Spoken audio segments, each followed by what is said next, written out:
Look at your neighbor and say, neighbor, it's okay to act like a child.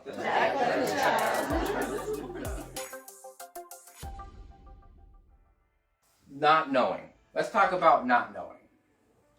So one of the things that we can replace not knowing with, because it's perspective, how do we look at it, is being childlike. Childlikeness. These are the 3 points that I want to get to. Because also when I was doing the Jesus play, it was interesting because at the end of his life, he says something. He says, little children, I shall be with you a little while longer. And I talked to the director. I was like, should I say it like that? Should I phrase it a little differently? Like, he says little children. It's kind of weird, but we won't talk about that. He's like, no, keep it. It needs to be said that way. And now I understand. Little children. Little children. Because earlier, he had another reference. He says, at the time the disciples came to ensue and ask, then who is the greatest in the kingdom? And Jesus called a child to him and placed the child among him and said, truly I tell you, unless you change and become like children, you will never enter the kingdom of heaven. Look at your neighbor and say, neighbor, it's okay to act like a child. And as a parent, I hear this pessimistic phrase a lot. You don't have to teach your child to lie. And, I mean, it's true. But, you know what else you don't have to teach a child? How to ask. Yeah. Children don't know all the details, but they understand they have a need and they can ask. They understand who to ask.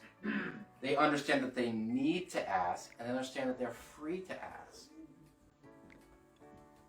And we're going to tackle all these at the end as well, because it's all going to tie in here.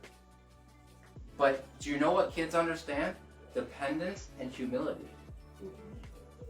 How many of us don't ask? How many of us men don't go to the doctor, right? No, I'm kidding. Or ask for directions when we're driving. But seriously, we don't ask. We don't have the humility. We don't have the dependence.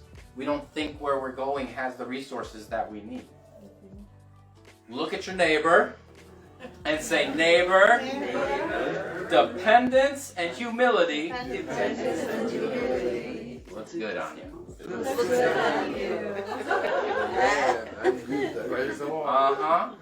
Because Jesus wasn't looking at the spiritual leaders who went through all the college and the classes and had all that. He wasn't looking at them. He looked at the kids and said, that's your example. They understood dependence and humility. And if you look at a lot of these interactions, you can tell, for the most part, that's one thing that they were lacking, dependence and humility. Jesus says, you do all things right, but these. He's not saying, yo, don't do any of this. He's not saying don't get any knowledge. He's not saying all the Pharisees are out of whack all the time. He's saying there's this other part, this dependence and humility that you're missing.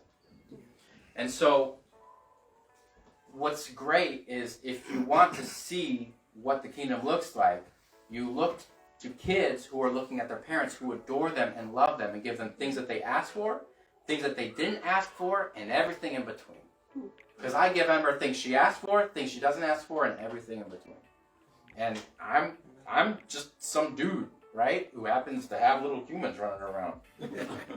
So if we, being like that, can be good parents, imagine how much greater God is. Ooh, thank you, Lord. And what's cool is instead of like looking at not knowing as a bad thing, we can look at it as being childlike. And even if you don't get the answer you're looking for, you're now positionally looking. You're positionally humble and dependent, giving attention to the one who loves you and will be with you through it. Whatever it is you're asking for, whatever you don't know, whatever you want to understand, and he'll be with you in the not knowing, if that's the route that's going to happen.